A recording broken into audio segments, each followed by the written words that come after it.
What's up, guys? Kudou here. My hairy arms are back with you once again.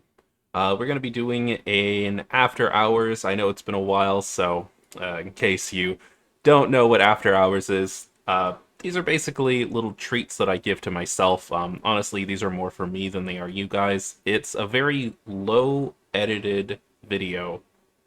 It's a video where I'm basically just going to sit and talk about something. It requires very little editing on my part. I love to make all of my other videos, of course. Like, I love the Metamorphosis series. It's probably my best series right now. But the thing with Metamorphosis and other videos like it is they usually take a lot of editing. People don't really realize this, but videos like the Metamorphosis series actually take somewhere between 5 and 7 hours to make, and that's just to record and edit it. It's not even including all the time that goes into researching and getting images and that kind of stuff. Not that I'm complaining. I love making this series, okay? I don't want to make it sound like like I'm overwhelmed with the series. I love it. I'm really happy that I'm back to making some videos, but little videos like this are just kind of treats to myself. I've got myself a bit of coffee here in this cup. It is quite delicious, and I'm basically just going to sit and talk about something. And I thought, I know this isn't necessarily the type of thing that I think would do really well for mainstream appeal, but I used to really love watching people's like video game collections and stuff, and I have done video game collection stuff in the past, so I thought it'd be kind of cool if I went and I did an updated video game collection sort of series. Tonight we're going to be doing PlayStation 4 and PlayStation 5. I thought about splitting it up into two different videos, but I'm not going to. There's not really like a specific reason for it. I'm just going to do all of my PS4 and PS5 games. Last year was extremely kind to me when it comes to my video game collection. I went absolutely crazy during Black Friday. Spent a little bit of money to get myself quite the big collection going. So I have all of my games right here behind me. They're not in any kind of particular order. I'm just going to grab them in handfuls, show one, and sort of give my thoughts on it. Keep in mind, again, I have collected a ton of games, and my time has not been spent towards playing all of them. So I do own a lot of games that I've never even played before, but if I've never played it before, I'll try and give some kind of interesting little thing. So I know how long-winded I can get. I am expecting this video to be somewhere in the hour and a half range or so, possibly 2 hours. So you might want to get yourselves some coffee, and we are going to get right into it. I know how long-winded I could be, guys. It's one of the biggest things that I'm trying to fix. So let's go ahead and start. You got yourselves... Actually, I'm going to turn these around here. I think they'll be a little bit better. Alright, so we've got Digimon World. I absolutely love Digimon video games. I think they're way better than Pokemon games have been recently. Digimon World is not necessarily one of my favorites. I think, uh-oh. Oh no, I forgot the name of it. Oh, I feel like such a bad fan right now. The detective game. Digimon Cyber Sleuth. Ha! Got there. Alright, so I think Cyber Sleuth is a little bit better, but this is still really fun. Dragon Quest Heroes 2, I was really disappointed with this game. They tried something new, and they were trying to make it more open world, but I really, really liked the first one, and I was really disappointed with this one. This one's pretty much just your standard Mushu, and we're probably going to get to the first one here soon, so I'm not going to talk too much about it. Ah, I dropped it. That's okay. That's alright. Low editing. So here's Heavy Rain, Beyond Two Souls. I know a lot of people hate the David Cage games. They don't really consider them games. Personally, I've always really liked games like this. I love the David Cage games. I love the Telltale games. I like Heavy Rain like 150 times more than I like Beyond Two Souls, but honestly, I can sit through either. They're both completely fine to me. Um, obviously, obviously I had to pick this up when I saw it. Schoolgirl Zombie Hunters. A little bit disappointed with this. It's a little bit like Onechanbara, which if you don't know what that is, it's basically this like really campy, sleazy zombie hunting game where you've got like skimpy girls in bikinis who basically kill zombies. It's got tits, it's got death, it's basically the perfect game. But with this one here, they didn't go far enough with it. It's really tame in comparison, and you can't do that. They can't have a premise like schoolgirl zombie hunters and then have it take itself kind of seriously. That just does not work in the slightest. So, a little bit disappointed. Valkyria Revolution, yeah. Oh no, there's something on it. Oof, that's embarrassing. Well, Valkyria Revolution. I actually never got around to playing this. I was in the middle of playing Valkyria Chronicles 2, and then I kind of stopped with the series for a little while. So haven't played this one yet, but I am looking forward to it. I heard it's not that good, but you know what can you do? South Park Fractured But Whole. I actually waited to play this because when I was growing up, my parents didn't actually let me watch South Park. They saw a couple of scenes of it, and I got in huge trouble when I tried to watch it, so I ended up not getting to see it, which was kind of a blow to me when it came to social status, because all of my friends would quote like the South Park movie and stuff, and I had no idea what they were talking about. But recently, I decided I would wait to play this until I got a chance to watch the series for myself. I'm about 22 seasons in. Honestly, I kind of love it. South Park was just as good as everybody said it was. I'm not always a huge fan of it. I think some elements of it are really stupid. But I will soon be playing this. I have a couple of more seasons to get through, and then I'm going to start this up. Maybe play Stick of Truth as well. I played a little bit of Stick of Truth, but I never got super far into it because I felt like I wasn't really understanding any of it. Dreams, I mean, what can we really say about Dreams? It's a doozy. It's essentially like Little Big Planet, but the people who make levels have no idea what they're doing. True story, I haven't played a single good level in Dreams. It's just a bunch of memey, weird fun, which is sometimes fine, but not always. Well, so next up is Rage 2. I have absolutely no interest in this game. I'm probably never even going to put it in my system. The only reason I bought it is because I found the collector's edition on sale, and the collector's edition came with a boomerang, and I thought that was really unique, so that's what I did. I will never play this game, but it's part of my collection, I guess. Dissidia, I cannot express to you guys how disappointed I was with this game. It's such a cool concept. You basically, if you've never heard of it before, Dissidia is a Final Fantasy fighting game, and it had two extremely successful games on the PSP. They decided to bring over the arcade game from Japan, and it was basically a 3v3 fighting game that you played online with other people. So much about this game I wanted to love, and I just didn't. And the community feels the same way. This game is completely dead. It's nearly impossible to get a match on it anymore. I think I waited 35 minutes in a lobby once to try and get a match, and it just wasn't happening. So, arrivederci, Dissidia. You could have been so much more than you were. Left Alive, I got this because I'm a huge Square Enix fanboy. I know Square Enix doesn't release too many hits nowadays, especially not outside of their mainline franchise stuff, but I mean, I had to pick this up. It was really, really cheap, too. I think I picked it up for like $15, not too much longer after it was released, actually. Haven't actually played it yet. I have heard that it is one of the worst Square Enix games that we've gotten since Mind Jack, so out of morbid curiosity, I'm actually extremely excited to try that out at some point. Destiny 2. I played Destiny 2 for a little while. I picked this up because it had all of the expansions. Walmart was getting rid of these for like $15, so decided to pick it up. Haven't actually gotten back into Destiny to try it out, but who knows what the future holds. Spider-Man. I'm just gonna parrot what everybody else has said. This game is amazing. It's one of the best reasons to own a PS4 or a PS5. It's just really good. I feel like the next Spider-Man game that comes out is going to be so good that it blows this out of the water, and there's not going to be a reason to play it anymore. But, I mean, if you can find this cheap for like 10, $15, it's always worth a play. Sekiro. This is my personal favorite From Software game. I know a lot of people were very conflicted about this game. One of the things that people complained about is the fact that you essentially have to learn the parry mechanic in order to get into this game. Personally, I didn't find that much of a problem.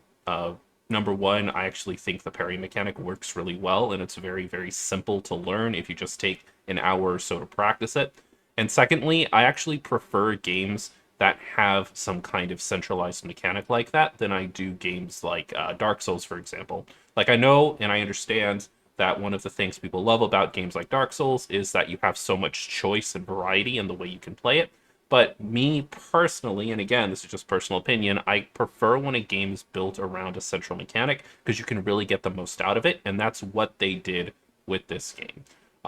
Because the entire game was built around the parry mechanic and using your ninja tools, every boss fight felt like it was pushing the actual mechanics of the parry system to its fullest, which is great. Dragon Ball Z Kakarot, I was fairly excited for this because I do like the combat in Tenkaichi style games. I got really bored of this game a little while in, which sucks because I want to love this game and I'll probably give it another chance at some point in the future, but for right now, I don't know. I found it really boring, so I ended up just dropping it. Outer Worlds, I love this game. This was actually like a New Vegas game to me. I loved Fallout New Vegas. I remember when it first came out, people actually complained and said New Vegas was awful. Um, but nowadays people love it, and people also like this game as well. Obviously, this game isn't quite as good as New Vegas. New Vegas was a little bit more fleshed out, but this is great if you're somebody who likes the Fallout style games, but want something new. Dying Light. I've gotten into this game a couple of times, but I never really seem to find the end. I don't know what it is with me in this game. I think I honestly just don't really mesh with sort of zombie survival type games as much as I want to. Like, I love them in theory, but I never seem to get that far in them. This and the other one, I cannot remember the name of it. It's Days Gone. This and Days Gone kind of hit the same problem for me, where like at some point I just kind of turn it off and I get bored. I would love to pop this in again though and try it again at some point. Um, Death Stranding. I wanted to love this game a lot more than I did. I mean, it's good enough for Donkey to give it another try and turn around and love it, so maybe that'll happen with me. But honestly, I was just kind of disappointed with it. But, you know, we'll see in the future. I'll probably give it another chance, and we will see what happens with it. All right. Horizon Zero Dawn. I love this game. I think it's really good. I'm looking forward to the second game coming out pretty soon. I wouldn't necessarily say that it's one of the best. Like, definitely, like all of these review scores here, I probably wouldn't rank it quite this high. It's probably like a 6 or a 7 for me, but I mean, I enjoyed it. Um, Fallout 76. I've never ever popped this in and played it. I'm a little bit scared too. I've seen everything that surrounds this game, and really, there's nothing about it that really draws me to it. But I mean, I own it. This is the special Tricentennial Edition, which is the only reason that I own it. Again, Walmart sometimes just gets rid of huge copies of games like this for very, very affordable prices. This was $20, and I mean, it was a special edition. It was $20. I decided to pick it up. You know, whatever. Code Vein, very, very underrated game. I know this game turns a lot of people off because it's got, you know, sexy anime girls and it's Dark Souls-like. People are tired of Dark Souls-likes, and anime girls being sexy is not something that is quite the selling point that it used to be because a lot of people hate it. It's a turn-off for most people, but ironically, it's also a turn-on for most people, if you know what I'm saying. Giggity. I love this game, though. I think the combat in it is really good. I even think the fan service in it is really good. I think people just need to get over themselves a little bit. Fan service is kind of awesome sometimes. I hate that I own cases like this, but for some of them, I just don't have a choice. A lot of these I ended up getting online as part of like Black Friday sales, and this is just kind of how they came. So this is Ari and the Secret of the Seasons. I don't really remember why I got this. I think I was just morbidly curious because it looks kind of like a phone game, so I ended up picking it up. You know, whatever. Seven Deadly Sins, this is another game that I haven't actually played yet. I used to really like this anime. My girlfriend and I actually used to watch it all the time. And then for some reason we just fell out of it, so I'm not even caught up on it anymore. I thought it was pretty good from what I saw, so Hopefully I'll get caught up and I'll get a chance to try this out, but I just haven't done that yet. Tokyo Xanadu. I know this game by reputation, but I haven't actually put it in yet. I'll be honest, it looks like a pretty bog standard RPG, but I mean, JRPGs are my thing, so you have to own it no matter how bog standard it looks. Trials of Mana. This is another game that I own purely on reputation. I don't really have an interest in the Mana series myself, but if you're a JRPG fan, I feel like you owe it to yourself to at least have the Mana series games in your collection. Trails of Cold Steel 3. I was very excited to get my hands on this game. I got it for a very, very, very affordable price. This is even the one, if I remember correctly, that comes with, it comes with some of the special stuff. So, like here, you've got the little student brochure thing. I've still come from the point of view that I wish games still came with game manuals. Game manuals were a big part of the experience for me growing up, and I really miss them, but what can you do, you know? Tales of Zestiria. I'm a pretty big Tales fan, but I'm also really behind. I have this really toxic mindset when it comes to getting into game series like this, where, like, if I don't play the earlier games, I always feel like I'm missing out on something. And I know people are going to argue that, you know, it takes place in a different world. You don't need to know anything from the other Tales games to enjoy this. I don't know. It's something mentally in my head. I think it's the game reviewer part of me that wants to experience the previous one, so that when I experience this one, I can do comparisons between, you know, how the series has evolved and how much I like this one in comparison to the other ones. So, again, it's a really toxic mindset. And I know I'm not some big game reviewer or anything, but that's just kind of the way I feel. Life is Strange 2. I know I said earlier that I love David Cage style games or Telltale style games. Have not actually played this yet. I got my hands on Life is Strange 1 and Life is Strange 2 and one of the other ones. I think Calm Before the Storm or whatever it's called. I ended up getting them during Black Friday, and I've been intending to sit down and play them, but then I heard that there was going to be like some kind of Life is Strange compilation coming out, and it kind of killed any interest I had in starting it now, because I'm sure if there's some kind of like collection game coming out, it's going to be a slightly better experience than playing them individually, so I don't know what to do now. Shenmue 3, again, reputation. I've never touched a Shenmue game before in my life, but I mean, I saw this for a really cheap price during Black Friday, so I had to own it. What can you do?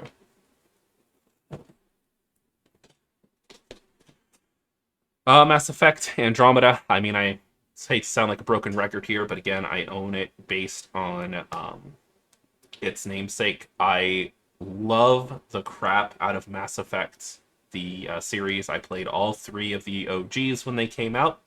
I never ended up touching Andromeda, even though I bought it. I found it. I think GameStop sells Andromeda for like $6 or $7 nowadays, so I ended up picking it up. But I haven't actually put this in and played it. In fact, I'm a little upset at myself for even opening it. I don't think I'm ever going to have the time to sit down and experience this series again. This is like 150, 160 hour experience, and that time could just be spent so much better than sitting down and replaying such a heavy game that I've already beaten before. But respect, okay? You gotta show respect to the classics like that. Just Cause 4. I collect the Just Cause games because they're really fun to mess around in. I really don't know what I'm doing with them, and I feel like you don't really need more than one Just Cause game. They're completely fine. If all of them are just completely fine. You just pick one up, you play it, and it sort of whets your palate for the next few years. Destiny Connect. I picked this up because it looks weird, and it's also in NIS America game. I really like NIS America. Nippon Ichi Software is what it stands for, so I guess I just call it NIS. So I love NIS games. I picked this up just so that I would have it as part of my collection. When you look at it here, it looks really cool, but then like you flip it over, and it's got these weird characters here. So I don't know, dude. I have it as a part of my collection because I'm a fan of NIS, but might never play it. You never know. Lock's Quest, I actually owned this game on the DS. It was one of my favorite DS games of all time. So I picked it up because I was actually shocked to see that it was a PS4 game as well. I never actually ended up beating Locke's Quest, I don't think, or if I did, I don't remember it that well. So I wouldn't mind seeing how this plays on PS4. Gonna definitely try that out at some point. Mirror's Edge Catalyst. I'm really interested in the Mirror's Edge games, but I haven't actually finished the first one yet, so this is kind of just sitting in my library until I get to a point where I can actually try it out. Is it wrong to try and pick up girls in a dungeon? This is, okay, with no exaggeration, this is one of the worst anime that I've seen in a very long time. In fact, my hatred for this anime is very well documented. We went back, and my girlfriend had never seen this before, but she really likes the character archetype that Belle Cranell here is, so we ended up going back and rewatching it so that she could see it. Hated it just as much the second time. So, I kind of mainly own this as a joke. In fact, I think I got it for free as a part of a GameStop buy two get one free sale. Who knows? Maybe I'll play this game and absolutely love it because I will be trying it out at some point. I like the idea of the world, and I like the I like ideas about it. Okay, I don't hate it completely. I think it's a cool idea, but the execution's just really bad. They wanted the harem too much. Let me just put it that way. They wanted it too much. They sacrificed a lot of logic to get there. Biomutant tried this out not too long ago. It's okay. I don't hate it. It's not the greatest game out there. Like I think it's fine. You know, as far as triple A THQ Nordic, it's fine. That's all I can really say about it. You know, it's an open world. You can make decisions. You can do different character builds. I mean, all of it is just completely okay. Nitro Blasters, anybody who's been a fan of the channel for a really long time, first of all, mwah, love you guys. Secondly, this is actually a pretty big thing from my channel because back when I was testing out streaming software, we ended up doing a stream where I just sat and tried to beat all of Nitro Blasters arcade mode in one run. And we ended up like sticking around and spending like 25 minutes on the last boss or something. Good times. I do love this game. It's one of my favorite fighting games to just sort of turn on and mindlessly play. I wish the DLC wasn't so expensive, but what can you do? It's just the nature of DLC nowadays. Deus Ex. I've always been curious about the Deus Ex series. I've, to this day, still never actually played a Deus Ex game. I've bought them, and in fact, I think I've bought more than one copy of the one that came out on PS3. Have not played a Deus Ex... I have not played a Deus Ex game yet, but I do own them all. Yooka-Laylee, I mean, what can I say about this game that hasn't been said a million times by everybody else? The first level's great. I actually don't mind the rest of the game as much as everybody else does. But, I mean, it's a pretty basic platformer game. Really didn't impress me. I'd still rather go back and play old N64 games like Glover, Super Mario 64, than I would actually playing through Yooka-Laylee ever again. Dark Souls 3, probably my favorite in the series. I know a lot of people have that opinion. I mean, again, what can you really say about this game? It's just really, really good. Nier Replicants. I have been mouth-watering over this game for quite a while, and I'm excited that I have it now, but unfortunately I'm at a point where I've started too many other games and I'm trying to get through my catalog, but this is like right at the top of my list. As soon as I get some time, I want to play it. I'm very, very, very excited to get into it. Part of me wants to actually go back and play Drakengard first just to see what it was like, but trust me, this game's come. I'm gonna play it soon, okay? I'm gonna play it soon. I just haven't had a chance yet. Neptunia Virtual Stars, I own this because I'm a huge Neptunia fanboy. I absolutely love the Neptunia series. I like it less nowadays than I did when I first got into it. Unfortunately, I feel like they took it in a really unfortunate direction where now it's very fan servicey, and you know me, okay, guys, come on, guys, you know me. I don't mind fan service. In fact, I love fan service. I actively look out anime cleavage and then pick games and anime based on what the titties look like. But when it came to Neptunia, when it first started, they actually it was actually really clever because they perfectly replicated what each of the consoles would act like or be like if they were actual, living and breathing anime waifus, I suppose.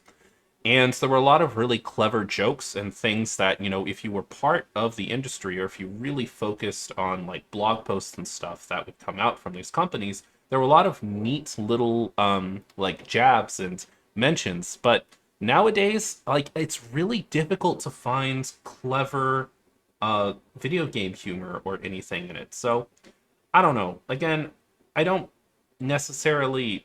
I'm not giving up my Neptunia fanboy card, okay? I still like the series, but nowadays I don't really look at it as the same sort of like clever subversion that we had when we were getting into it at the first time, where it just looked like it was about cute anime girls, and then it turned out to be really clever and really funny.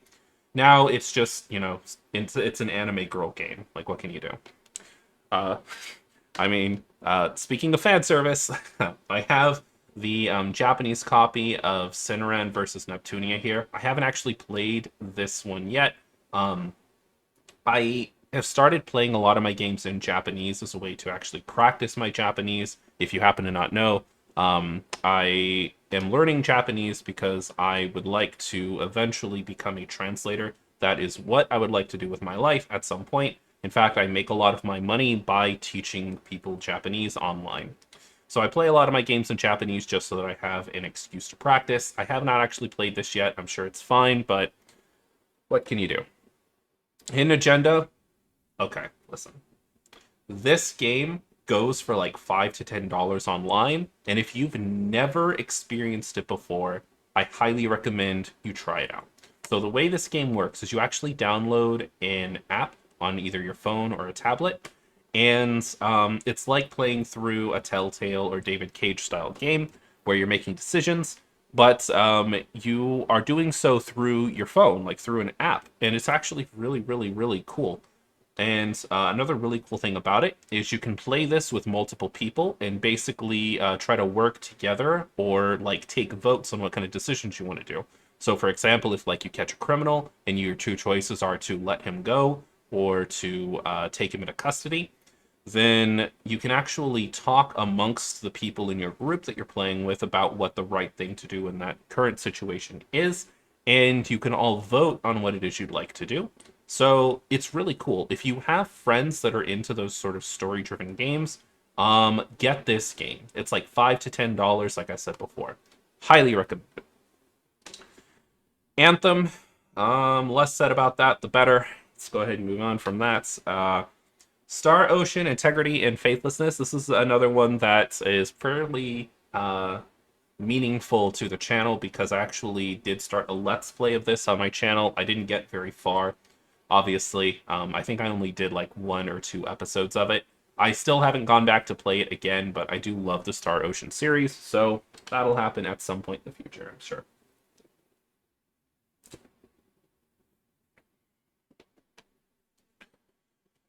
Far Cry 4. I was in the mood to play some Far Cry, and this was the cheapest one I could pick up at the time and play on my PS4, so that's the only reason I own it. I think it's fine. Like, honestly, every Far Cry game since the third one has been kind of the same game, so if you need a Far Cry game, you can kind of just pick up whatever the cheapest current one is and get your fix, and that's what I did. Samurai Warriors Spirit of Sonata. Honestly, I really like the Samurai Warriors and pretty much every Mushu style game out there. I know they're kind of just mindless beat 'em ups, but if you play them on their harder difficulties, there's a lot of things that you have to manage, and it actually makes the game a lot more interesting. So you have to worry about things like where to actually go to attack, what places currently need you, what places don't need you, so on and so forth. So I really like this style of game. I know a lot of people don't like it, and I completely understand that. I picked this one up because I think it's interesting that they have a Samurai Warriors game that's so focused on one particular story. So I haven't actually played this yet, but I'm interested to see how a story-based Mushu game like this would actually go. Dynasty Warriors 8 Empires, same thing. If I ever have the choice of which game to get in a series, I almost always go with the Empires. I really just like making my own character, and I really like the strategic elements that the Empires games have, so that's why I pick Empires. Dragon Quest Builders, I played this on the Vita, and I saw it really, really cheap during Black Friday, so I picked it up for the PS4 as well. It's completely fine. Like, I wouldn't say that I'm a huge fan of it or anything, and it's probably like a 4 or a 5 for me. But, I mean, I have it. That's good. You know, Kuni too, I did a review of this. You know, if you wanted to actually see my thoughts on this game, there's actually a review on my channel. You can go check it out there. Good game. That's really all I'm going to say about it. It's a pretty good game. Batman Telltale, like I said before, I'm a huge Telltale fan. I actually have not played this one yet. I picked it up during Black Friday, and I just haven't had a chance to sit down and play it. When it comes to me and Telltale games or Telltale style games, I honestly like to sit down and try and play them all in one sitting. Like, if I just have a day off where I don't have anything else that I have to do, then I love popping one of these in, playing it for like 10 to 12 hours or however long it takes to completely beat it. And that is my lot, and I just haven't had that yet. Dark Souls 2. I mean, what can you really say? Dark Souls 2 is completely fine. I know a lot of people weren't a huge fan of it. It's interesting. I have kind of the same opinion that I don't like this game as much as I like 1 or 3. I think 3 is my favorite, then 1, then 2. But I also like this game a lot more than other people seem to. I really don't know what people's problem with it is. Dragon's Crown Pro. This is a little bit of gaming history right here. I absolutely loved watching people go crazy about the sexuality in this game. Honestly, it's not even like a hugely sexual game. It's just some of the character designs are a little bit risque. And I love, to this day, going back and watching how people freaked out about this game. It was an amazing game, had awesome combat, it had a lot of content, the multiplayer was really fun, but people could not look past the fact that the sorcerer had big floppy titties, and so everybody panned it online. You could definitely tell who was actually playing the game for real and who just saw some images of the game and immediately wrote it off as like an ecchi fan servicey game with no actual depth. And those people were obviously wrong. It was a huge win for people who like that style of game, and I was glad to be a part of it.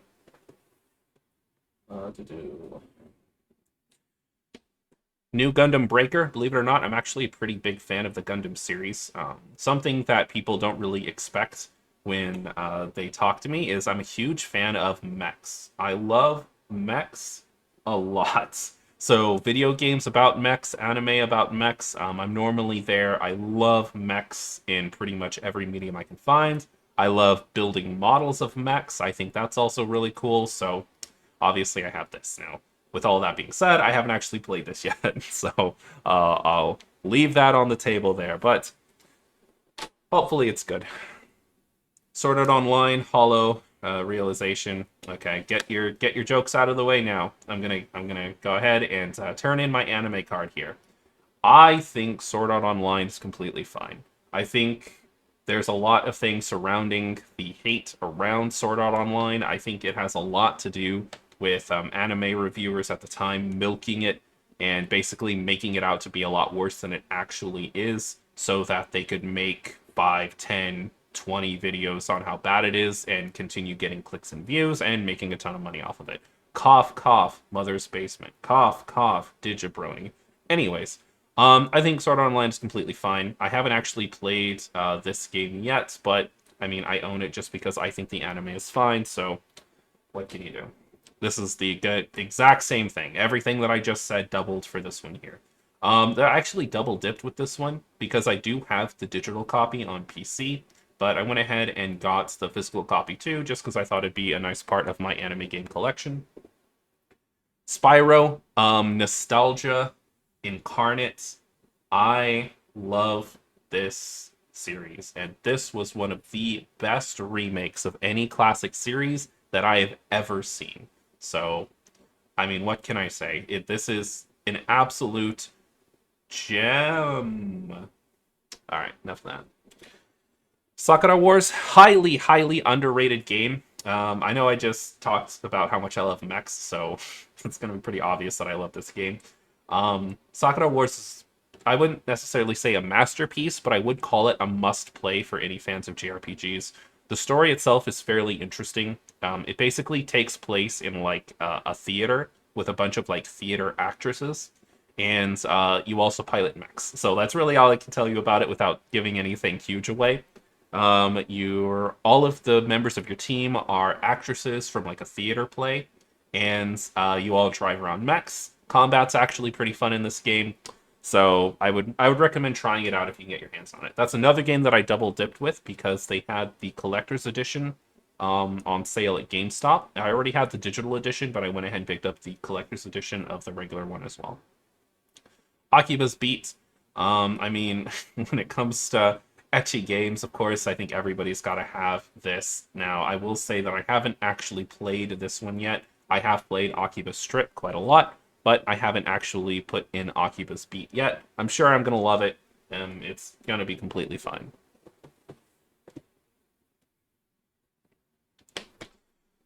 Little Dragon's Cafe, highly underrated game. I really like this game a lot. It's kind of like it's a little bit like a Harvest Moon game, kind of. You're not really growing crops or anything, but you basically own a cafe, and your job is to go out every day and get ingredients to cook things at this cafe. It's a very, very charming game. It's made by Axis, which is very interesting because, you know, it's not a fighting game, so they didn't. So they make things that aren't just fighting games. Wait a second. No, I'm thinking of Arxis. Whoops. Go ahead and lampoon me in the comments for that one. I deserve it. So, Axis Games, regardless, okay. So, just forget everything that I said. Axis Games is really good. Little Dragon's Cafe is really good. If you've ever seen it and you've ever been curious about it, recommend picking it up. I think I like the Switch version a little bit better. You don't really get too much of a graphical upgrade getting the PS4 version, but I actually think the Switch version is a little bit more expensive too. So if you can afford to get it on the Switch, it's better on the Switch, but either way, definitely recommend playing it. I have 2 copies of Left Alive. Actually, didn't even realize that until just now. So I'm going to go ahead and put this to the side. That is going up on sale. Batman the Enemy Within. Of course, if I haven't played the first one, I won't have played the second one, so I'll get around to playing it and let you guys know what I think about it. Dragon Quest Heroes. This game is super fun if you're a Mushu fan. They added a couple of things that I think are really cool. One, this is more of like a tower defense kind of game where you're actually trying to defend a point from monsters. And the second thing that's really cool about it is you can summon monsters that you kill to block certain points of the map for you. So it's half being a Mushu where you're going around and killing tons of enemies, and it's also half sort of tower defensey where you're actually trying to make like groups of monsters to block certain points off while you take care of other points of the map. I really, really like sort of command style games like that where you actually have a chance to get defenses up and have units sort of take care of certain parts of the map so that you don't have to. Really, really fun, highly underrated. If you never gave this game a shot in the past, I recommend it. Get this, not the second one, though. The second one kind of sucks. Onimusha Warlords. I haven't actually popped this in yet, but I have beaten all of the Onimusha games. So I own this, again, basically just out of respect for the Onimusha name. I will say, though, that I don't like the original Onimusha games as much as I liked the Onimusha Dawn of Dreams. I wish Capcom would remember that they made Dawn of Dreams and give us an HD remake of that game. It was the best Onimusha game. If you could only play Onimusha once, or if you've never played it before and you're not sure which one to play, Dawn of Dreams. I know it was the latest one in the series, but it was by far the best one in the series, in my personal opinion, obviously. Nier Automata, masterpiece. I've already played it and beaten it, but when I saw the physical copies on sale at Walmart, I had to get a physical copy of it too. This is another one of those games that I got digitally, and I really regretted not just getting a physical copy of it. But here's the thing with me. I get really impatient when it comes to learning about new games that look amazing. And I end up buying the digital copy so that I can play it without having to go out and get it, or I can play it like at midnight when you can't really get it at any stores. And then later on, I sort of regret it and I end up buying a physical copy anyway. Luckily, like I didn't buy a physical copy at full price, so I paid $60 for it when it first came out, played through it digitally, beat it, was absolutely floored by it, and then later found a physical copy for like $20 and ended up buying it for $20 so that I could actually have it on my gaming shelf. I still haven't played the DLC for this game, and this is the Game of the Yorha edition, so it does have the DLC, but I haven't actually played it yet. I'll have to try that out at some point. Oh, there's only one in the stack over here. Okay, so this game, Fate to Silence, I ended up just getting this because it was a game that I had never really seen before, and I thought the art was really cool, and that was pretty much it. The game itself is kind of like Lost Planet, where you're trying to survive the snow and actually stay warm enough to not die of hypothermia, while there's also like a sort of horror element going on. It's, I haven't gotten very far in it, but it's completely fine from what I've seen. I can understand why this game didn't get very much widespread attention. I mean, it didn't really blow me away or anything, but from what I've played so far, it's pretty neat if you like that kind of game. What else we got over here? This is going a lot faster than I expected it to, which is actually a really good thing. It means that I am not rambling as much as I normally do. Here are some of my steel case games. Go ahead and take a quick look at these. Yakuza Kiwami. I own all of the Yakuza games. I love all the Yakuza games. It's one of my favorite game series. I haven't beaten them all yet. I think I stopped at 4, but I will go back and play it again. Persona 5. I do own Persona 5 Royal, but I mean, this is the OG. Okay, respect. Show respect to the Persona 5 name. The best Persona game that's come out. I understand if you don't know what this is, but this is in fact Final Fantasy Type 0. The most underrated Final Fantasy game that's ever been released, although there is a little bit of bad blood when it comes to this game. I'll go ahead and recount the story for you guys real quick. So they basically decided that this Final Fantasy game, Type 0, was never going to come out in the West, okay? They decided they weren't going to translate it. They weren't going to put the resources into trying to bring it over. So a group of fans got together and they were working on a fan translation completely for free. And I was super excited for it because, it's a Final Fantasy game and the gameplay looked really sick. It's actually, it's an active battle system, kind of like the Final Fantasy VII Remake. And it's really cool. You actually play with a ton of characters at once, and it's just a really, really good battle system. So these fans got together, they translated the game completely for free, and as they were releasing the the fully translated copy of this game online, 2 to 3 days later, Square Enix came out and announced that they were actually going to bring this game out to the West on PS4. So it basically rendered all of the hard work that they had done useless. It was a lot of wasted time and energy from actual dedicated fans of the series. I know that Square Enix is completely within their rights to do something like that. It's their IP, but it was really crappy of them to sort of keep that under wraps for so long, and then, by coincidence, release the information that they were going to release a fully translated version of the game at exactly the same time as the fans announced that their translation was done. So, I mean, the game is still amazing. You can't really blame the game for the crappiness of Square Enix at the time. Final Fantasy VII Remake, I mean, what can I possibly say about this game that other people haven't said already? This game's amazing. Right up until the end, I think the ending was really stupid. I'm probably going to talk about this game in a more fleshed out review at some point, but to give my thoughts summarized, I think this game was fantastic, but it's not what I wanted. I was really looking forward to them remaking this because I thought, from the way that they were announcing it, was they were going to take all of the Final Fantasy VII lore and somehow get it all into one game. So, just in case you don't know, I know most of you know this, and I'm sorry that I'm talking down to you like this, but some people don't know.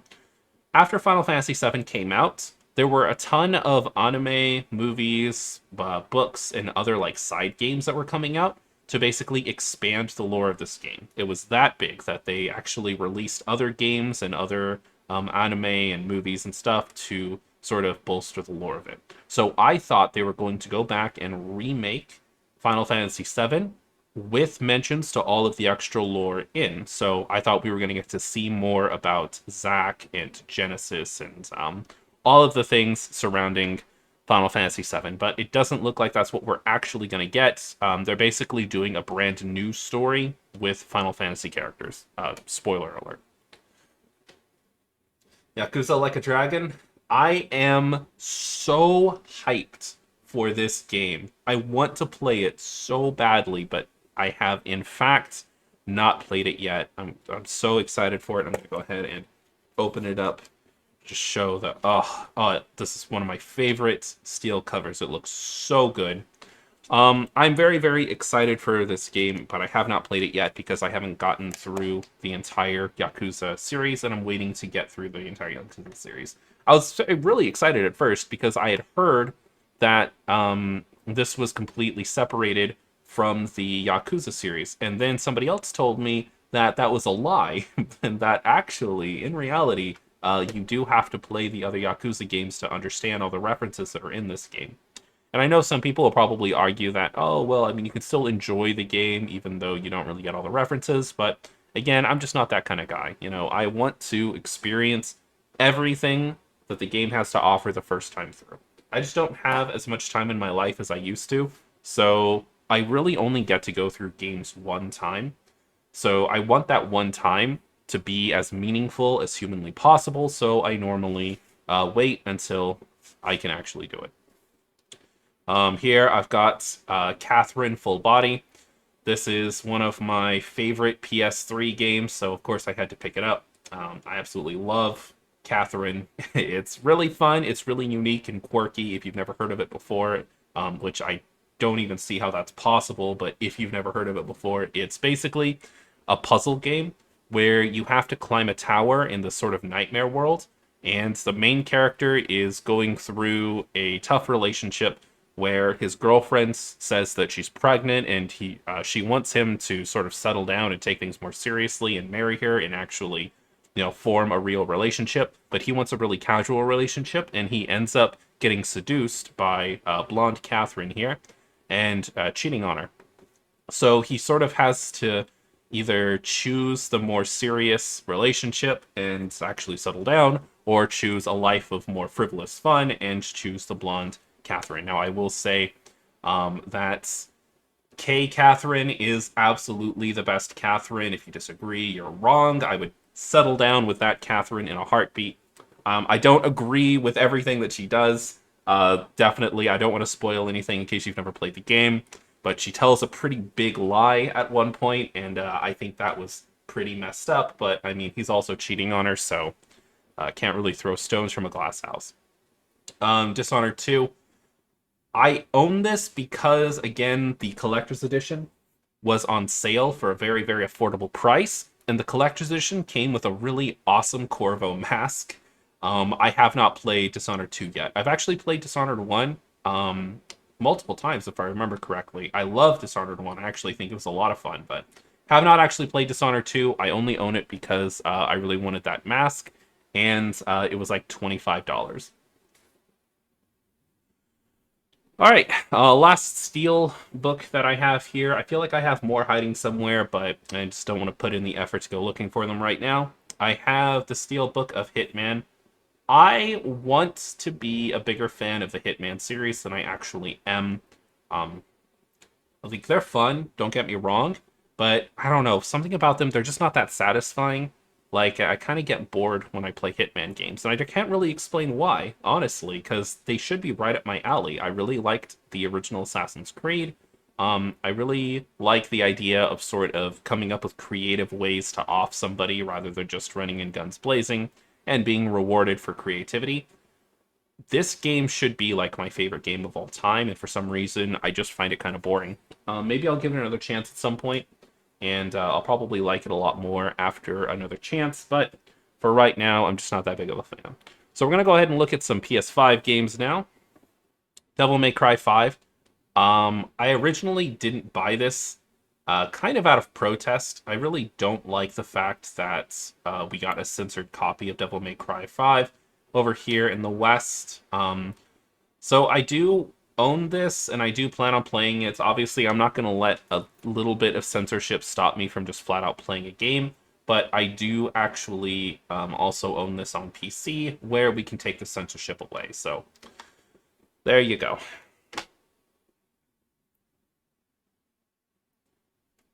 Hades. I haven't actually got a chance to play this yet, but I'm very, very excited for playing it. I just haven't gotten a chance yet. I've been playing a lot of other games in the meantime. This is one of my more recent purchases, so I am looking forward to playing it. I just haven't played it yet. I trust me. I hear a lot of people say that it's super duper good, and I'm very, very much looking forward to it. Doki Doki Literature Club Plus. I actually got the physical edition. This is another Kudou-kun classic. I actually streamed the entire game on my channel. I think it's broken up into 2 parts. I didn't do Plus, though. I still haven't actually put in Plus to play it. Because, again, when I play games like this, I want to sit down and run through it in one day. I don't want to split it up into multiple days. I just want to wake up at, like, 8 o'clock in the morning and then just sit and do nothing but play it until I'm done, and I just haven't had a chance to do that yet. Back for Blood. I should not own this game. The only reason I own this, and I kid you not, this is the kind of person I am. The only reason I have this game is because Walmart was doing a special bundle where if you got this, you got a deck of playing cards, and I wanted to see what the playing cards looked like, so I ended up buying it. One of the dumbest purchases of my life. Even if I liked the game, which I kind of don't, you just play it for free on Game Pass, and, I've still got like 2 years of Game Pass left, so what can you do? Judgments, I haven't actually played this yet. It goes back to the idea of I'm trying to wait until I've beaten all the Yakuza games to actually go back and play the side games, because now I know that it's important. I didn't think it was important at first. I thought it was going to be completely separate, but now people are telling me that, yeah, there are references to the Yakuza games, so you should play those first. Feel so cheated and lied to, but what can you do, I guess? Tales of Arise, I'm going to make some people very upset here. Okay, get ready for this, okay? I'm going to give you a second to sit down. If you're drinking something, go ahead and put your drink down. I don't want you to spit it all over your screen. This game does not impress me. It's completely average and fine. I wouldn't say that it's a great JRPG. I wouldn't say that it's a must-play. It is very, very mediocre in my personal opinion. Now, I know I just came at you with a bunch of heat there. I don't hate this game. I think it's just completely fine. In fact, I think of the Tales series, this might be one of my least favorite games in the Tales series. The characters are so flat and boring. The combat system, which I was very excited for, feels a little bit repetitive and grindy. Some of the characters are just actively boring to play as. Like, I absolutely cannot stand playing as Shion. She's so dull. And I really like the way that the main character here, good old Alphen Iron Mask here, plays. He feels really good, but I wish all the characters felt that good. You know what I mean? And again, it's fine. It's completely average. Now, that being said, I will give you this, okay? If you want to flame me in the comments, I'll give you a reason to flame me in the comments. I have not completely beaten this game yet.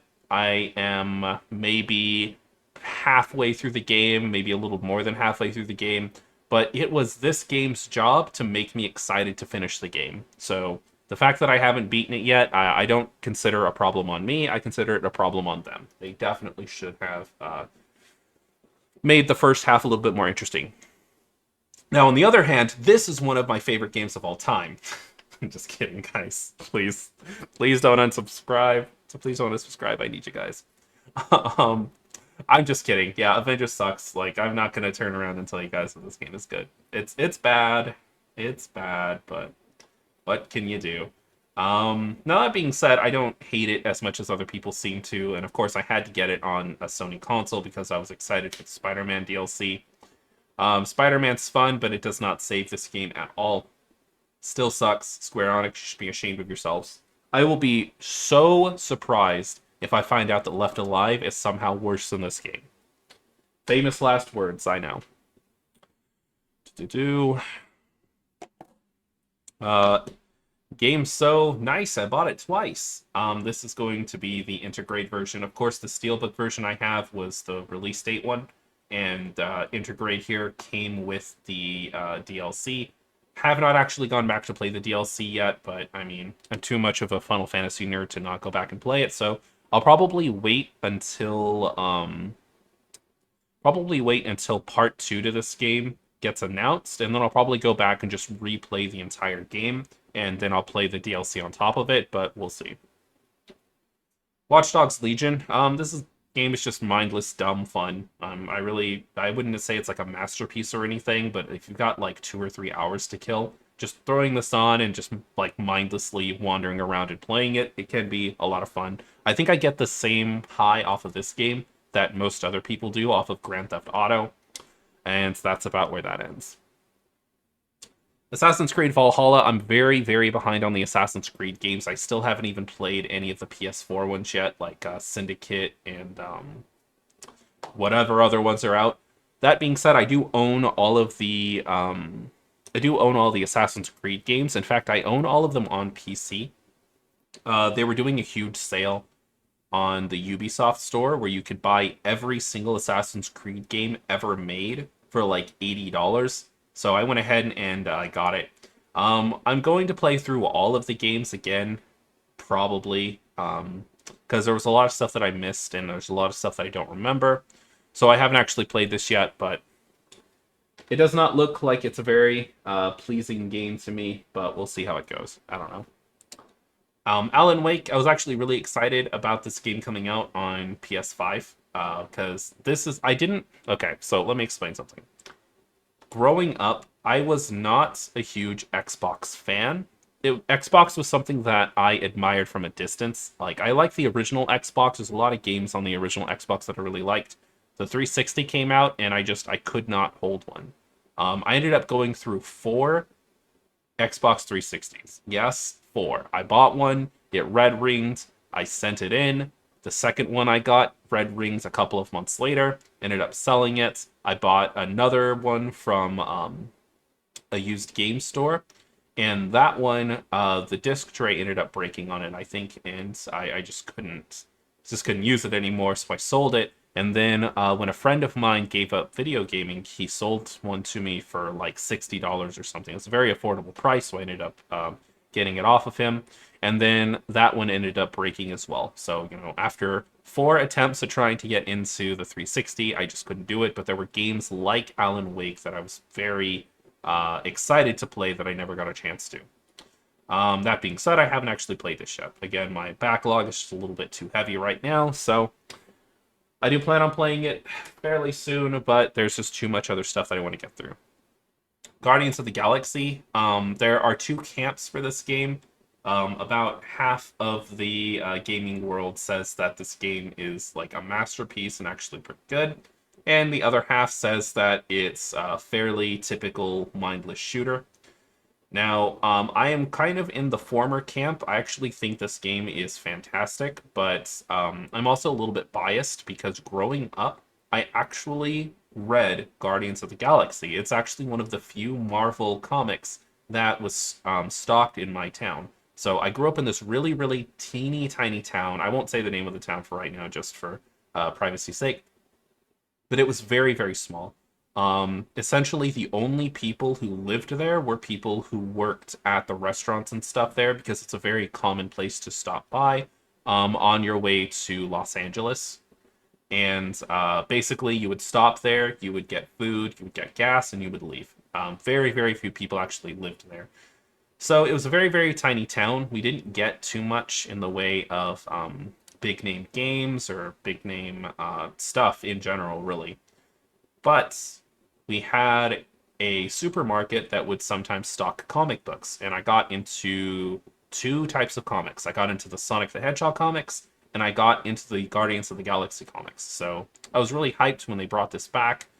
Because of my bias, the Guardians of the Galaxy is my favorite of the Marvel movies, and I got a lot out of this game. And again, I can't really judge it fairly because I think my bias plays a lot into how much I love this game, but there you go. All right, one more stack of regular games here. We're actually getting through this so quickly. I am so happy about this. Neo Collection, my first ever PS5 purchase. I was so happy with this purchase. It was it was really cool. I've always wanted to get into Neo, and this was a collection that had both of them and they were upgraded. So I'm really happy that I got this. That being said, this game has kicked the crap out of me since I started playing it. Um, I'm so pathetic. I think I got stuck on like the third or fourth boss in the first Neo game, and then I just got so deflated that I never went back and played it. I don't know what it is. I can play a Dark Souls game just fine. I can play Sekiro. I can play Bloodborne. For some reason, the combat in Neo, just something about it throws me off. I think it's the stances. But anyways, I don't want to make excuses for myself, okay? I suck. I own up to the fact that I suck. But I also just wasn't having as much fun as I wanted to. Spider-Man Miles Morales, great game. I mean, what can you say? It's not as long as I'd like it to be. I kind of wanted this game to be the same length as the regular Spider-Man game, but it wasn't. It was more like a tech demo than anything else, but I also ended up getting this game for free when I got my PS5. For those who haven't heard the story, I do have a PS5, and here's how I got it. I like to go on places like OfferUp and Craigslist and look for deals, and somebody was selling the PS5 for $600 on OfferUp, so I jumped on it. It was practically brand new, and here's the reason why it was so cheap and why it was so new. So keep in mind that this was about a year ago or so when the PS5s were going for like $800 or $900. So finding one for $600 was pretty crazy, especially one that came with a free game like this. Basically, this family had a kid, and they bought the PS5 for their kid, and then their kid got into a car accident, and even though the kid survived, they have paralysis in the left side of their body. So they can no longer play video games. Obviously, it's a very sad, tragic tale. The people who were selling it were fairly elderly, in their 70s or so. So I think it was their grandkid. Probably not their actual kid. I'm pretty sure it was their grandkid or whatever. But yeah, so it's a very sad story again. But I am sure that the kid is living a fine life now, and I'm sure that he would have wanted his PS5 to go to somebody who would get a lot of use out of it. And believe me, I am thankful. Not necessarily to get you getting in a car crash. I feel really bad for saying that now. I apologize. I'm not okay. Look, we're gonna get off of it now. There's no good way to say this. I am happy that I have the PS5. I respect the crap out of the fact that I was able to get one, but I am still sorry about the situation that led to me getting it. So anyways, Spider-Man Miles Morales is a pretty good game. I got it for free. Wish it was longer. Moving on. Demon Souls. I have very, very conflicting feelings about this game. First of all, it's gorgeous. It looks great. I have the PlayStation, I think they're called Pulse, like headphones. And this game really takes advantage of it. I love the atmosphere of this game, and of course, this was the first Souls game. It was the first one that I played. I didn't start with Dark Souls like a bunch of plebs out there. I actually did start with Demon Souls. It was a recommendation by a YouTuber named Silent Rob that I'm a huge fan of. And I loved it at the time. Going back and playing this game now, I actually, I don't like it as much. I don't like it as much as I used to. It might be my least favorite of all of the Soulsborne games. Let me think for a second. Okay, Sekiro is number one. I love that game to death. Then Dark Souls 3, then Bloodborne. then 1, then 2, then Demon Souls. Yeah, this is my least favorite of the Soulsborne games. It's still good. Like, obviously, being the least good Souls game is like being the least good slice of pizza. I mean, it's still pizza. It's still delicious, but I don't know. Um, on a tech level, I love this game to death. I think the atmosphere is good. I think the controls are perfect, literally perfect. I love the sound, especially when you're wearing the Pulse headset that does like the 3D audio stuff. All of that stuff's good, but the game part of the game isn't as good. Immortals Phoenix Rising. I ended up getting this on sale at Walmart for like 30 bucks. I played it for a little while. It's just not that good when you compare it to other games that are similar. Like Genshin Impact is free, and I think it kicks the crap out of this game. So unfortunate, but what can you do? Godfall. It's funny. I was actually very excited for this game, and then I picked it up and I let it sit on the back burner for a little while. And the more I found out about this game, the less excited I got for it. And right now I'm at a point that I don't know, dude. I want to pop it in and play it, but I haven't actually done it yet because I've heard nothing but bad things about this game. I think the best thing that I've heard about it is it's mediocre. And when that's the best thing that you can hear about a game, it's normally a pretty bad sign. So, haven't actually played it yet. I was really excited for it, and now that my expectations have plummeted off of a cliff, maybe I'll pop it in and I'll have a really good time with it. Scarlet Nexus. I have feelings about this game. Yep. Lots and lots of feelings. So, let me put it this way. I like this game. I think it's fine. I think it's got a lot of really good ideas. I don't love it. And also, I have a little bit of a problem with this game. So, this isn't going to be the game's fault or anything, but basically, my save file got corrupted for this game, and I don't know how that happens. So, I actually never got to finish it and see what the ending was. And honestly, I was so undeterred by this fact that I wasn't even that bothered by it. Like when I saw the save file corruption notice come up on my PS5, it literally didn't have any effect on me. I was like, oh, I guess I won't be playing that game, and then I moved on with my life, and that's where we're at now. I'm sure I'll try this game out at some point in the future again. The fact that it is somehow connected to Code Vein is really cool, but I don't know. It didn't impress me. So that is all of my regular box games out of the way. I'm going to go over a few of my collector's edition things here. Um, Here's one that I picked up, Sackboy, A Big Adventure, the special edition that comes with the plushie here. I really just picked it up for the plushie. The fact that it's on the PS4 means that I'll probably never actually play this game. I'll probably wait until I get the PS5 copy. And honestly, I don't even really want the PS5 copy. But if I were going to play this game, I wouldn't play the PS4 version. I'd just play the PS5 version.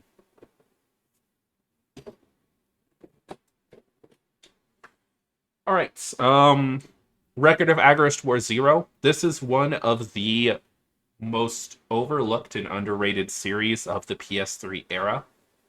I love this game series, and what's great is they kind of pulled a fast one on me. When I was younger, and like not necessarily a kid, but a lot younger than I am now. Definitely not 30 years old. Let me put it that way. I definitely wasn't 30 at the time. Um, I heard about this game because they released a special edition called the Extremely Naughty Collector's Edition. And the box was covered with like little sexual innuendos and weird screenshots from the game, and even the artwork on the CDs themselves were changed. It came with an Opie mouse pad, which if you don't know is basically a mouse pad with two like silicone gel lumps on it that make it look like boobs. It came with a bunch of like fan servicey collector's edition items. It even came with, and I am not joking about this, okay? I would not kid you on this. It came with a towel for sweat. It had a naked girl on it, and it was a towel that could be used to clean up your sweat. If you needed something to wipe the sweat off of your hands. Um, so I got it for that purpose. I was like, oh my god, that's amazing. I love everything about this. And then I picked it up, and the game sucker punched me by being probably the best tactical RPG game on the PS3 at the time. Or no, I think I picked that one up, yeah, for the PS3 at the time. It's such a good and underrated game. Let me explain it real quick. I know I've probably just like shut off everybody who could have possibly had an interest in it, but let me try and get you back on board, okay? So the idea behind the game is it's a tactical RPG where you're the knight of this place called the Empire, so obviously they're the bad guys. And they decided to declare war on a tribe of elves, and you're one of the knights that's sent out to kind of exterminate their village or make sure that they can't compete in the war. And then your main character realizes that the Empire kind of sucks and are taking it a little bit too far when they nearly stab a little girl to death. And, fair enough. Kudos to him. I think I would probably have to agree with that assessment. Stabbing little girls to death, probably not an issue that you can argue back and forth. I think that's pretty widely accepted as a bad thing to do. So, you end up dying trying to protect this girl.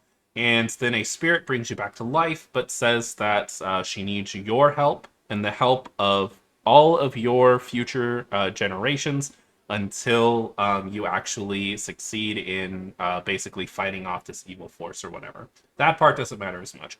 The core part of the game is it's a tactical RPG with some really, really unique mechanics. I can't really get into all of them here. I'm positive that I'll end up doing a review of this series at some point. So I won't get too far into it now. It is the most unique tactical game that you can find on the PS3. Let me just put it that way. And the other little twist of the game is while you're playing through the game, it also acts as a dating sim. So you can actually sort of romance the female members of your party. And if you haven't gotten one of them completely romanced by the end of your main character's story, then it's basically a game over. So you have to romance one of the characters in your party by the end of that character's story. And then when you have, you and that character have a child, and then you continue playing through the game as the childs that you have with that character. And the game goes through 5 generations of this until the for sort of 5th generation of child that you have finishes off the last of the evil that you're supposed to fight, and basically finishes the game and ends the contract with the spirit that saved your first character. I so love that concept, and I love that game to death. It is by far one of my favorite games on the PS3. That game is actually on PlayStation Now, so if you have a PlayStation Now account or PlayStation Now subscription, try it out. Okay, you can play it on your computer right now. Go give it a shot. Even though I just talked about the extremely naughty special edition, there's really no fan service in the game. There's a teeny tiny little bit. Of course, every dating sim is going to have a little bit of fan service, so that you can, get yourself excited about actually going after one of the girls. But there's very, very little. The game is actually a very serious anime-style game with a little bit of humor thrown in to make sure that it doesn't get too serious. And then there's Agarist War 0, which is this one here, and Agarist War 2, which completely changed up the game. It really wasn't Agarist War anymore, but at least try and play Agarist War 1 and 0, because they're really, really good. Highly underrated.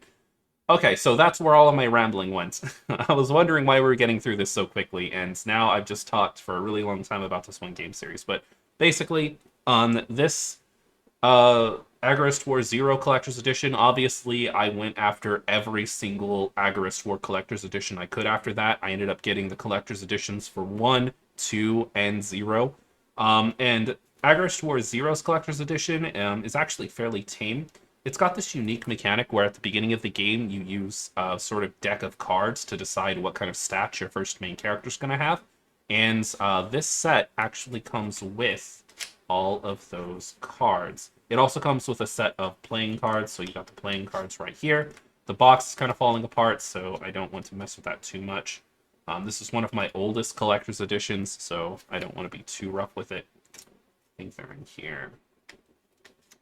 Yep, here they are. So you actually use these cards to build a main character at the beginning of the game, and then that is the type of main character that you have. You can build all kinds of different types of characters. Again, it all ties into the unique and refreshing battle system that this game series has.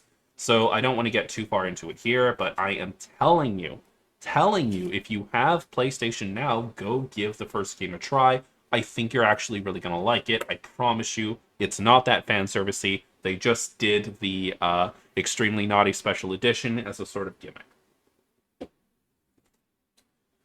Speaking of gimmicky special editions that include a lot of fan service, we have Senran Kagura Peach Beach Splash. It should go without saying that I'm a huge Senran Kagura fan. I do own a lot of the games. Not all of them. I'm still missing a few games from my collection. Now, something interesting about this is, I don't know how much of this I can actually show. I do have all the collector's edition stuff in here. But of course, so it's a fairly risque thing to try and show off on camera, but I do still have all of my special edition stuff here. That being said, this is one of the worst games on the PS4 that I've ever played. No amount of love for Senran Kagura can change my mind on just how awful this game is.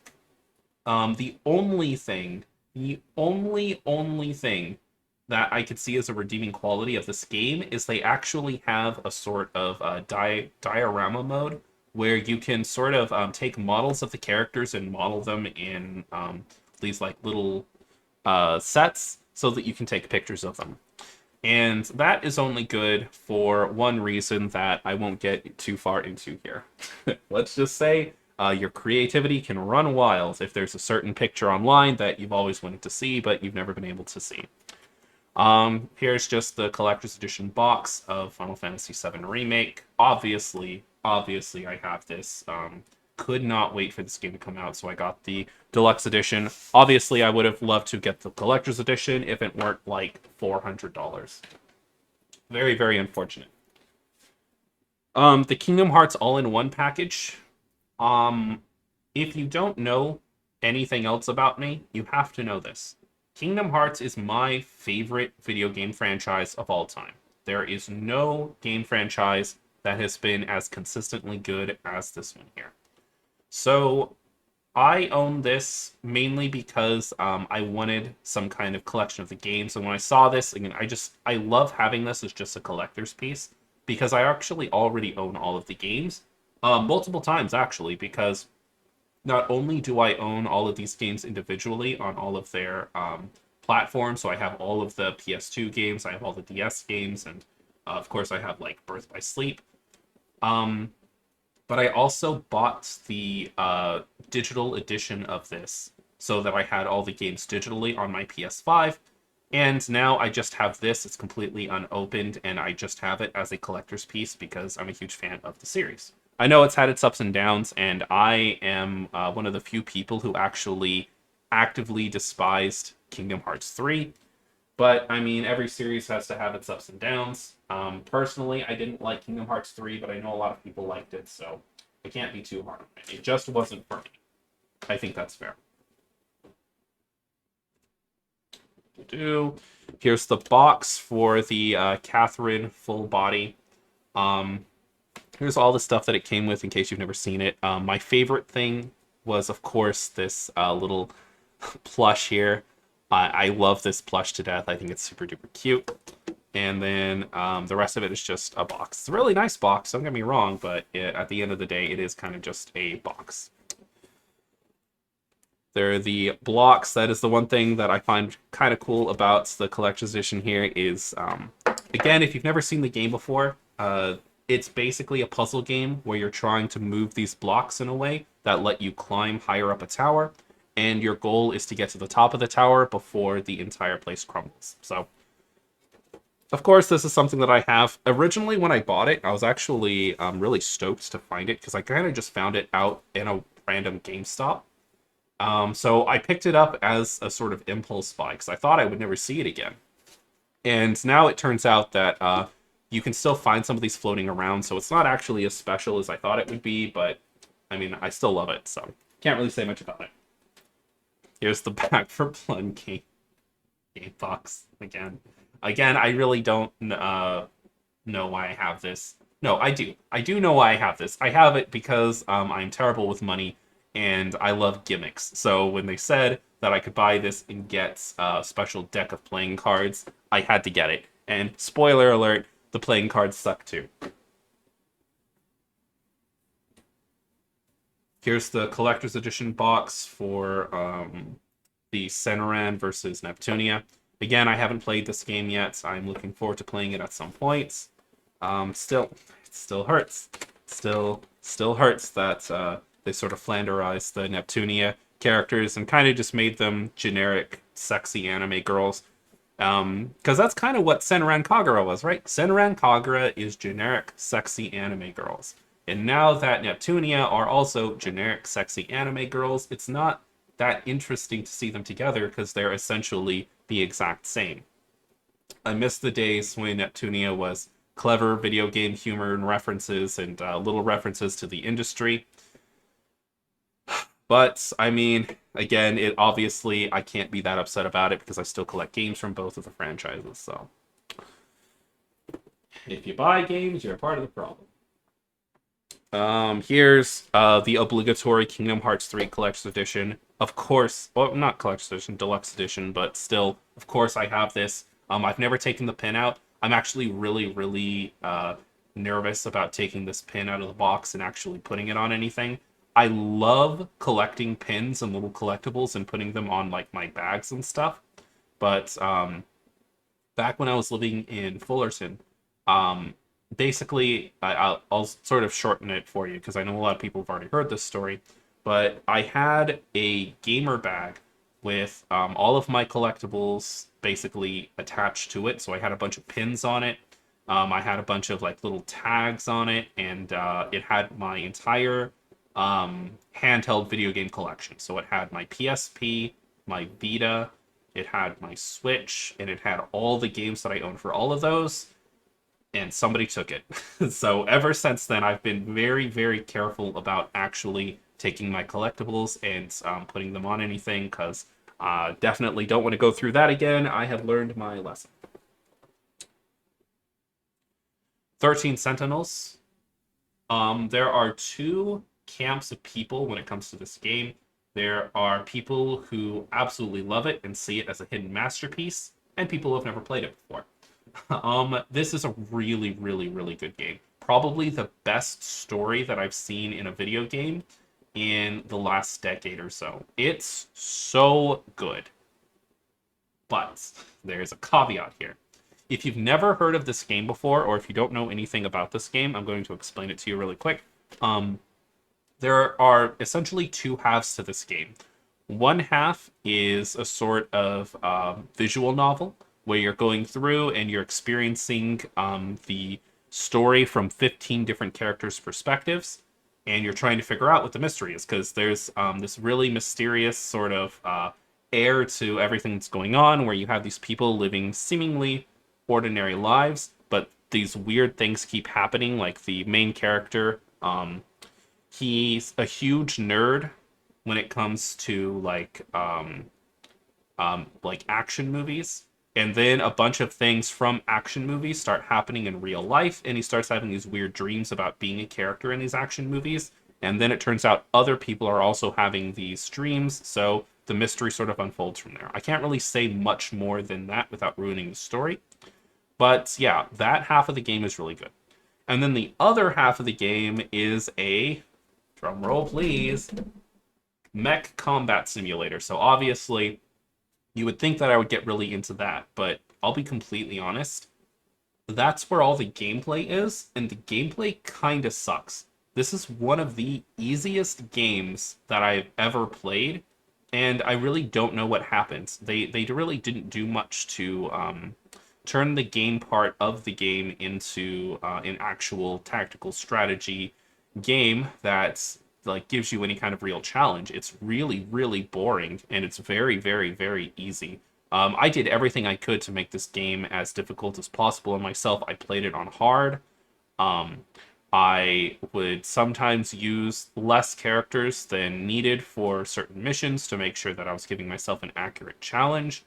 I never at any point felt challenged. I never at any point had that much fun outside of like maybe the first few missions when you're still like getting still getting in groups with everything. But honestly, the gameplay in this game is a total. I almost said arrow to the knee. That would have been super bad. Let's just pretend like none of that ever happened. It completely ruins this game for me and makes it not as good. Now, that being said, I still highly recommend this game if you can get your hands on it. Maybe you guys will feel differently about the combat than I do. And just the story part of this game, like just the visual novel part, is worth going through this entire game for. It, again, is one of the best stories with some of the best characters that I have seen in the last 10 years or so. So you owe it to yourself if you're a fan of visual novels to pick up this game. Just try not to get too bored during the action sections. Utawareru Mono, I'm super interested in this series. And I picked this up because it was just sort of a random, anime style game, collector's edition. I love anime games. I love collector's editions. Obviously, I had to have it. And I've seen gameplay of this game. It looks right up my alley, but for some reason, I've never actually popped it in and played it. I was going to do that last year, but I actually, again, this is going back to something I said before, I actually heard somewhere that this isn't the first game of the series, and that you'll get a little bit more out of it if you play the very first game of the series. So I hate it. I hate hearing that, but I also love hearing that because it means that there's more to experience. But I also hate it because every time I think about putting this in my system and playing it, I think about that. I think about how somebody told me that I should play the first one in the series first, or I'm going to lose some stuff out of this one. So unfortunate, but one of these days I'll get around to it. As long as I don't get hit by a bus or anything, I'm sure I will get around to it at some point. Last game I have down here is the Rage Collector's Edition. There's absolutely nothing special about this. Again, I bought it because of this. The wing stick thing, the only at GameStop wing stick collectible. This is the only reason that I bought this. And I think I paid about $80 for it too. So it definitely wasn't a cheap purchase. And I will never in my life get around to playing this game. Like, I can just tell you straight up. I will never get around to playing this game. There's just too much in my backlog. I will die of old age before this ever touches my system. But I've got a wing stick. I do have it, and you know what? It's actually pretty cool, so that's what I have. Now, again, that wasn't absolutely everything I have. Some of my stuff is sort of in really awkward places for me to get it out, and some of my stuff is in storage. But as far as PS4 and PS5 games go, that is almost all of it. So yeah. I think I'm going to about cut it off here. We're about an hour and a half in. Funnily enough, I think I could have gotten through this in a little under an hour had I not gone on a tirade with just a couple of the games here. So we got a lot better with me going over stuff in too much detail, but we didn't quite get there. There were still a few games that I over-explained, and I'm doing it now. I can tell right now that I'm doing it now. I'm still talking. I need to stop talking. Let me get a quick drink of my drink.